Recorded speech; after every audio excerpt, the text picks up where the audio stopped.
Assalamualaikum teman-teman. Kembali lagi di channel Muslim Kepo.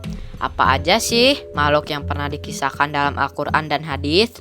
Ada beberapa makhluk yang pernah dikisahkan dalam Al-Quran dan hadis. Yang pertama adalah buruk. Makhluk yang diciptakan Allah Subhanahu wa Ta'ala yang terbuat dari cahaya adalah sesosok makhluk tunggangan ajaib yang membawa Rasulullah Shallallahu Alaihi Wasallam dari Masjid Al-Aqsa menuju Mi'raj ketika peristiwa Isra Mi'raj. Dalam Al-Quran, surat Al-Baqarah ayat 19, buruk dapat diartikan sebagai kilat. Sedangkan dalam kamus, buruk diartikan sebagai binatang kendaraan Nabi Muhammad SAW. Yang kedua, Dabat al-Ard. Dalam Islam, Dabat al-Ard adalah binatang buas atau monster yang muncul dari perut bumi. Binatang ini disebut-sebut sebagai salah satu tanda sebelum datangnya hari penghakiman. Dia akan keluar dari kota Mekah dekat Gunung Syafa. Setelah peristiwa matahari terbit dari barat, dia akan berbicara dengan kata-kata yang fasih dan jelas. Dabat al-Ard ini akan membawa tongkat Nabi Musa dan cincin Nabi Sulaiman. Yang ketiga, Ya'juj Ma'juj, sekelompok manusia. Ya'juj dan Ma'juj dalam tradisi religius digambarkan dalam istilah yang ambigu, tidak jelas, yang disebut-sebut akan muncul di akhir zaman dengan kekuatan sebagai perusak dan penghancur kehidupan di muka bumi. Ciri utama mereka adalah sebagai perusak dengan jumlah yang sangat besar, sehingga ketika mereka turun dari gunung, seakan-akan air bah yang mengalir, tidak pandai berbicara dan tidak fasih, bermata kecil, sipit, berhidung kecil, lebar mukanya, merah warna kulitnya seakan-akan wajahnya seperti perisai dan sifat-sifat lain.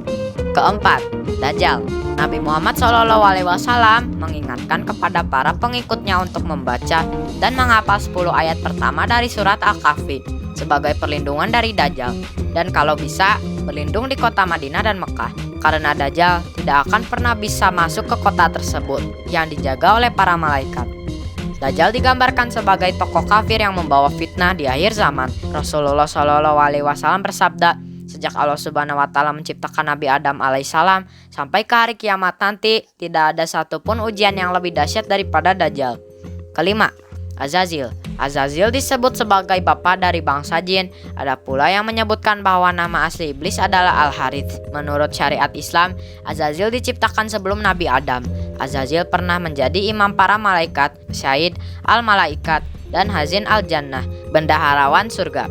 Pada awalnya, Azazil menjadi kebanggaan para malaikat dan menjadi pemimpin malaikat karubiyun, dan masih banyak lagi. Namun, Allah Subhanahu wa Ta'ala melaknat dan mengubah wajahnya yang cemerlang menjadi seperti babi hutan. Kepalanya diubah seperti kepala unta, dadanya seperti daging yang menonjol di atas punggung. Kedua matanya terbelah pada sepanjang permukaan wajahnya. Lubang hidungnya terbuka seperti cerek tukang bekam. Kedua bibirnya seperti bibir lembu. Taringnya keluar seperti taring babi hutan, dan janggut terdapat sebanyak 7 helai.